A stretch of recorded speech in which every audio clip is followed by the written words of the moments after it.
नमस्कार मंडळी, आपण आता ही भाजी बनवलेली आहे, उकडलेल्या अंड्याची भुर्जी. त्याला आपण आता रश्श्याची बनवायची आहे, इन्स्टंट अशी. मी तुम्हाला दाखवते ही कशी रश्श्याची करायची आहे, इन्स्टंट अशी. तुम्ही पण करून बघा. ही आपण उकडलेल्या बटाट्याची भुर्जी बनवली आहे. त्यासाठी आपण आता घरात बनवलेला मसाला होता. मसाल्याची रेसिपी तुम्ही बघितलेलीच असन. मसाला कसा बनवायचा: कांदा खोबरं भाजून, टोमॅटो लसूण अद्रक कोथिंबीर आणि मिरची, हिरवी मिरची सगळं बारीक करून घेतले आपण. त्याचा आपण हा मसाला बनवलेला आहे.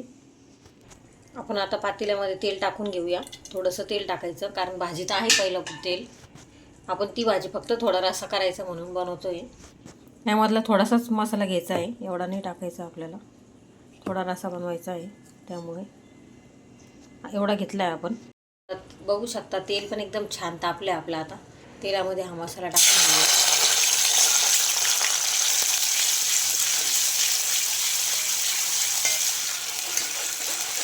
एकदम छान सोपी भाजी आहे रश्श्याची. तुम्हाला जर सुकी भाजी खायची नसेल तर रश्श्याची तुम्हाला चुरून खाण्यासाठी एकदम छान ऑप्शन. खूप छान टेस्टी होते. आपला मसाला छान तेलात सुटला त्याला. त्यामध्ये मिरची पावडर टाकून, थोडीशी हळद टाकून, थोडासा काळा मसाला टाकला आहे घरचा. छान मिक्स करून घ्यायचा.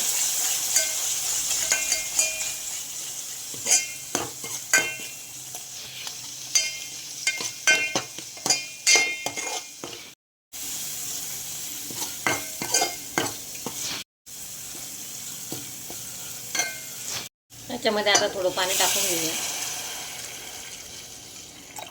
तुम्ही नक्की करून बघा अशी भाजी मसाल्याची. खूप छान टेस्टी होते.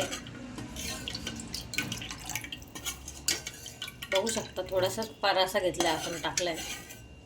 आता याला उकळी असतो थांबून घेऊया.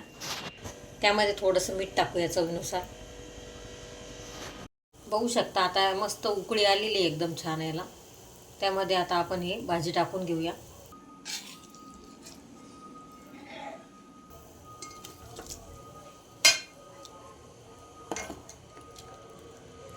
तुम्ही नक्की करून बघा अशी भाजी, एकदम छान लागते. पोळीसोबत भातासोबत पण खाता येते.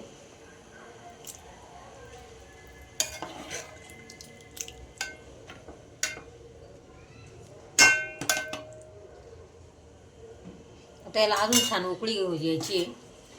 नंतर आपली भाजी खाण्यासाठी तयार. बघू शकता एकदम छान घट्ट पण झाली आहे. आपण भातासोबत रश्श्यासोबत पण खाऊ शकतो, पोळीसोबत.